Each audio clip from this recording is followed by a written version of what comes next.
রান্নাঘরে এই পাত্রগুলো কখনোই উল্টে রাখবেন না, নতবা সর্বনাশ হতে পারে। বাস্তুশাস্ত্রের মতে আমাদের দৈনন্দিন জীবনে কিছু ছোটখাটো ভুল অজান্তেই বড় সমস্যা ডেকে আনতে পারে।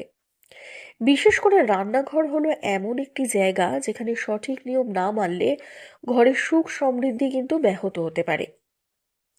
অনেকেই খাবার রান্নার পর অথবা বাসন ধোয়ার পর পাত্র উল্টে রাখেন, কিন্তু জানেন কি, বাস্তুশাস্ত্র অনুযায়ী রান্নাঘরের নির্দিষ্ট কিছু পাত্র উল্টে রাখা অশুভ বলেই কিন্তু বিবেচিত হয়, এবং এটি অর্থনৈতিক সমস্যা, দারিদ্র্য, স্বাস্থ্যের অবনতি ও পারিবারিক অশান্তির কারণ হতে পারে।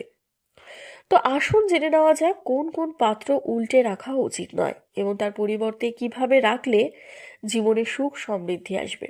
তো চলুন, আজকের এই ভিডিওটিতে আমরা এই নিয়েই আলোচনা করব। কোন কোন পাত্র উল্টে রাখা উচিত নয়। তাওয়া বা কড়াই। বাস্তু বিশেষজ্ঞদের মতে রান্নার পর তাওয়া বা কড়াই উল্টে রাখা উচিত নয়। এটি ঘরে দারিদ্র্য এবং নেতিবাচক শক্তি প্রবেশের কারণ হতে পারে। তাওয়া এবং কড়াই অগ্নিতত্ত্বের সঙ্গে যুক্ত, যা খাবার ও জীবনের শক্তির উৎস। তাই এগুলো উল্টে রাখলে আর্থিক ক্ষতি এবং পরিবারের সদস্যদের মধ্যে মতবিরোধ দেখা দিতে পারে। তাহলে কি করবেন? রান্নার পর তাওয়া এবং কড়াই পরিষ্কার করে স্বাভাবিক অবস্থাতেই রাখুন। প্রয়োজনে গৃহদেবতার উদ্দেশ্যে 1 চিমটি হলুদ বা চিনি ছিটিয়ে দিন, এটি শুভ ফল দেবে। দুধ গরম করার পাত্র। যে পাত্রে দুধ গরম করা হয় সেটি কখনোই উল্টে রাখা উচিত নয়, কারণ দুধ দেবী লক্ষ্মীর প্রতীক এবং এটি সমৃদ্ধিরও প্রতীক। যদি এই পাত্র উল্টে রাখা হয় তবে তা আর্থিক সংকট এবং সংসারে অর্থে টানাপোড়েন ডেকে আনতে পারে।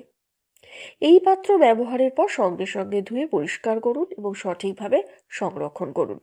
সম্ভব হলে পূর্ব বা উত্তর দিকে মুখ করে এটিকে রেখে দিতে পারেন। অনেকেই বাসন ধোয়ার পর প্লেট বা গ্লাস উল্টে রাখেন যাতে জলটা ঝরে পড়ে যায়, কিন্তু বাস্তবতে এটি অশুভ প্রভাব ফেলতে পারে।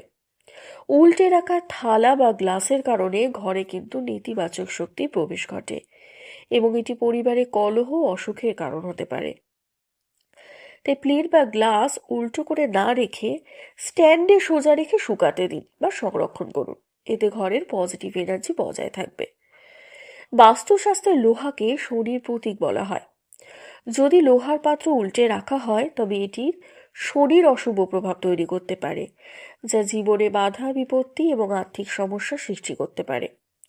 লোহার পাত্র সোজা করে রাখুন এবং মাঝে মাঝে সর্ষের তেল দিয়ে পরিষ্কার করুন, এটি শনির কৃপা বজায় রাখতে সহায়ক হবে।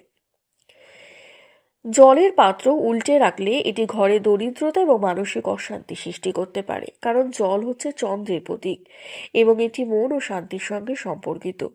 তাই জলের পাত্র সবসময় সোজা করে রাখতে হবে এবং যথেষ্ট পরিমাণে জল ওর মধ্যে ভরে রাখতে হবে, এটি সংসারে ইতিবাচক শক্তি বজায় রাখে। বাস্তুশাস্ত্র অনুসারে রান্নাঘরের কিছু নিয়ম কানুন আছে, তো চলুন সেগুলো সম্পর্কে জেনে নেওয়া যাক। রান্নাঘর সবসময় পরিষ্কার রাখতে হবে। নোংরা বা অব্যবহৃত বাসন রাখলে তা আর্থিক সংকটের কারণ হতে পারে। চুলার চারপাশ সবসময় পরিষ্কার রাখা উচিত। বাস্তবতে রান্নার জায়গা অপরিষ্কার থাকলে কিন্তু ঘরে দারিদ্র্য প্রবেশ করতে পারে। রান্নাঘরে জল ও আগুনের ভারসাম্য বজায় রাখতে হবে। সিঙ্ক এবং চুলার মাঝখানে কিছুটা দূরত্ব রাখা শুভ বলে মনে করা হয়।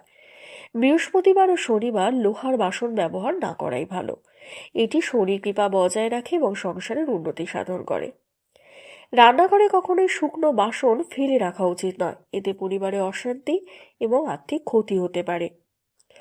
তো বাস্তুশাস্ত্র অনুযায়ী রান্নাঘরের সঠিক নিয়ম মেনে চললে ঘরে সুখ সমৃদ্ধি বজায় থাকে। বিশেষ করে তাওয়া, কড়াই, থালা, গ্লাস, দুধের পাত্র এবং জলের পাত্র উল্টে রাখার ফলে সংসারে বিভিন্ন সমস্যা দেখা দিতে পারে। তাই যথাসম্ভব চেষ্টা করুন এগুলোকে সঠিকভাবে সংরক্ষণ করা। আপনি যদি চান আপনার পরিবারের সুখ সমৃদ্ধি এবং ইতিবাচক শক্তি বজায় থাকুক, তাহলে আজ থেকেই কিন্তু বাস্তু অনুযায়ী রান্নাঘরের নিয়ম মেনে চলুন। আপনার মতামত আমাদের জানাতে একদমই ভুলবেন না। ভিডিওটি শেয়ার করবেন, ভালো লাগলে লাইক করবেন এবং অবশ্যই চ্যানেলটিকে সাবস্ক্রাইব করে দেবেন। নতুন বাস্তু টিপস পেতে হলে কিন্তু আমাদের চ্যানেলটিকে অতি অবশ্যই ফলো করে রাখুন। ধন্যবাদ।